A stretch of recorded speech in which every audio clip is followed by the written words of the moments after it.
Às vezes, uma história por trás de uma obra de arte é tão incrível quanto a própria arte. Vamos falar sobre um escritor chamado Fernando Pessoa e seu livro especial, chamado O Livro do Desassossego.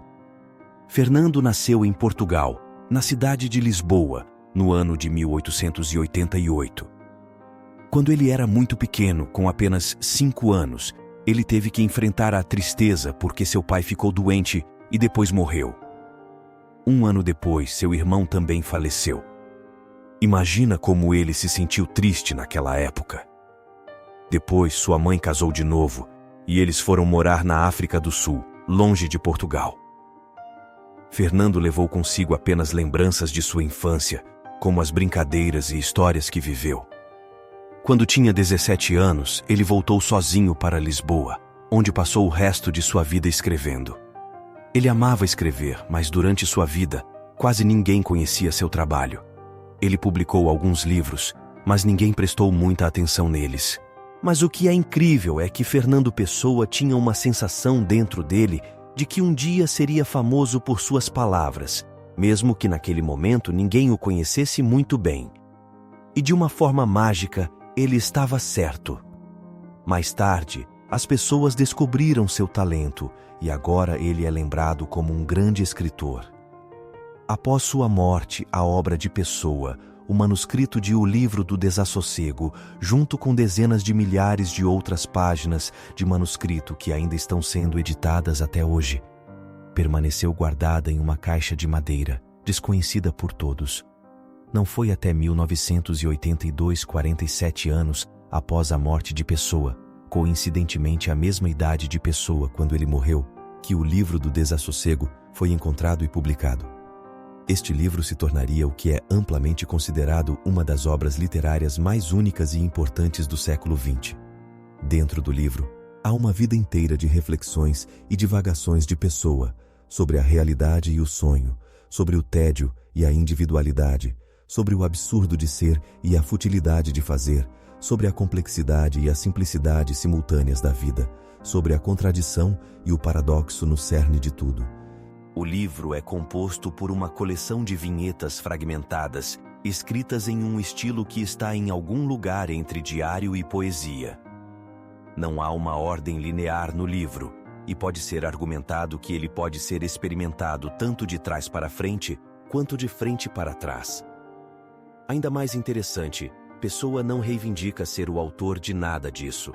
Em vez disso, é creditado a um homem chamado Bernardo Soares, um auxiliar de escritório de Lisboa, Portugal, e possivelmente um homem chamado Vicente Guedes. No entanto, Guedes e Soares não são reais. São personagens que Pessoa criou para criar o livro.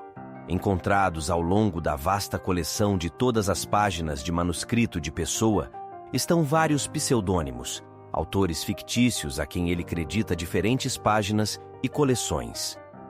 Esses autores não são apenas diferentes pseudônimos.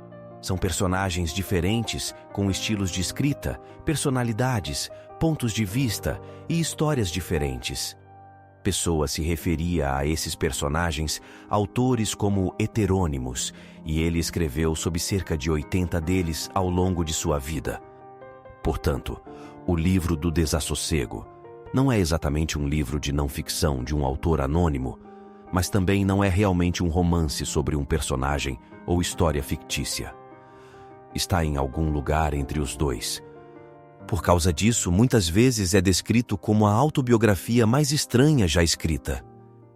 Pessoa, ele mesmo o descreveu como uma autobiografia sem fatos ou uma autobiografia de alguém que nunca existiu.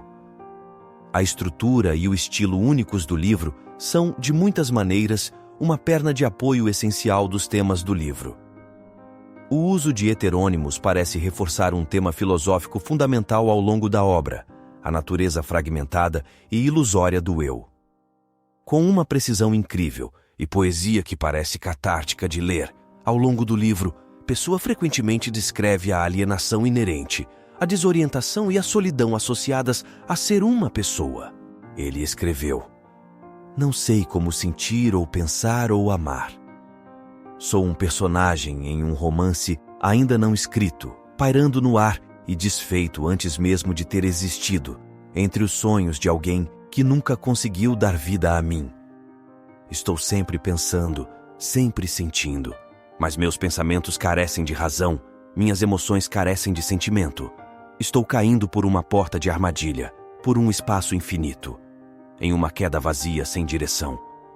Minha alma é um redemoinho negro, uma grande loucura girando em torno de um vácuo, o turbilhão de um vasto oceano em torno de um buraco no vazio. E nas águas, mais como redemoinhos do que águas, flutuam imagens de tudo o que já vi ou ouvi no mundo. Casas, rostos, livros, caixas, trechos de música e fragmentos de vozes, todos capturados em um redemoinho sinistro e sem fundo. E eu mesmo, sou o centro que existe apenas porque a geometria do abismo exige isso. Eu sou o nada em torno do qual tudo isso gira. Eu existo para que isso possa girar. Eu sou um centro que existe apenas porque todo círculo tem um. Para a pessoa, não há realmente nenhum ponto em fazer ou alcançar qualquer coisa. A realidade, como a experimentamos, é tão iludida, falsa e sem sentido quanto os vários sonhos que tivemos na noite passada, que se dissolvem ao acordar, nunca mais sendo conhecidos ou pensados novamente. A vida é apenas um sonho destinado a ser coberto pela névoa da consciência e esquecido com o nascer do sol da manhã. Pessoa escreveu: se escrevo o que sinto, é para reduzir a febre do sentimento. O que confesso é sem importância, porque tudo é sem importância. O reconhecimento da futilidade de fazer qualquer coisa e a defesa de recuar para um mundo de sonho reforçam outro tema importante do livro: a contradição e o paradoxo. Afinal, por que escrever sobre a inutilidade de fazer qualquer coisa e a impossibilidade de dizer algo adequadamente enquanto fazemos algo e dizemos coisas? Talvez, no entanto, isso não fale da incoerência de pessoa, mas sim do que pessoa acredita ser útil no paradoxo. Na medicina, certos tratamentos preventivos e de preparação contêm formas da bactéria ou vírus que causam a doença que o tratamento é usado para prevenir. Para a pessoa, a compreensão de si mesmo, ou talvez a tentativa de entender o eu, é uma queda livre em um buraco de coelho com um pouso que o mata. E a impossibilidade de entender e comunicar as experiências internas enquanto está nessa queda livre leva a uma vida de inquietação e desorientação. Ao longo do livro, Pessoa também discute frequentemente temas como tédio, futilidade e falta de sentido. Para ele, tudo é uma espécie de ilusão. A vida é uma sequência de sonhos. Nunca fiz nada além de sonhar. Isso, e somente isso, tem sido o significado da minha vida. Minha única preocupação real foi minha vida interior, escreveu. Da mesma forma, criar e consumir boa literatura e boa arte expõe você ao vírus do ser, para que você possa desenvolver imunidade suficiente para sobreviver. Talvez, paradoxalmente, então, a força motriz que impeliu Pessoa a criar, escrever e fazer foi a consciência de que criar, escrever e fazer é inútil. Também é relevante notar que o livro do desassossego foi deixado inacabado. Com isso, é quase como se o livro espelhasse a concepção filosófica de Pessoa sobre a existência.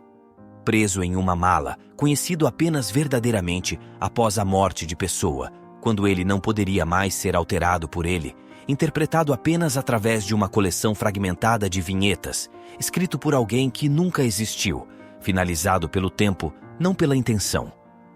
O livro em si parece ser uma metáfora quase perfeita para uma pessoa. É inquietante considerar tudo isso e depois perceber que a palavra pessoa, seu nome de nascimento, traduz em inglês para person. Se isso não for suficiente, talvez o aspecto mais confuso da história de O Livro do Desassossego seja que ele contém passagens que profetizam seu destino. Nele, Pessoa escreveu: às vezes, ocorre-me com tristeza alegre que, se um dia, em um futuro do qual não farei parte, as frases que escrevo forem lidas e admiradas, então finalmente terei minha própria família, pessoas que me entendem, minha verdadeira família para nascer e ser amada. Mas longe de nascer nela, eu já terei morrido há muito tempo. Serei entendido apenas em efígie, quando o afeto não puder mais compensar a indiferença que foi o lote do homem morto na vida. Talvez um dia eles entendam que cumpri, como ninguém mais, meu dever instintivo de interpretar uma parte de nosso século. E quando entenderem isso, escreverão que em meu tempo fui mal entendido, que as pessoas ao meu redor foram infelizmente indiferentes e insensíveis ao meu trabalho e que foi uma pena que isso tenha acontecido comigo.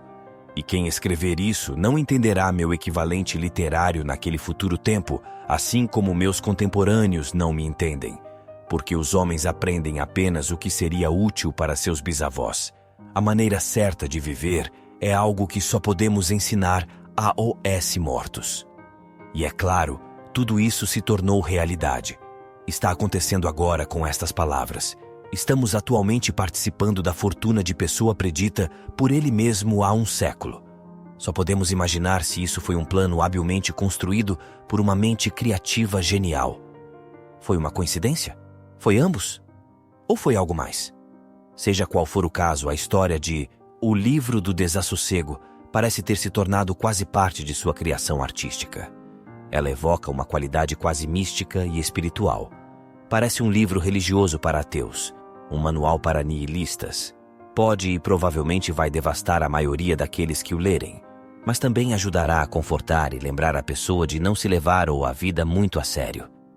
Às vezes, a exposição à doença faz parte do tratamento. Obrigado por assistir.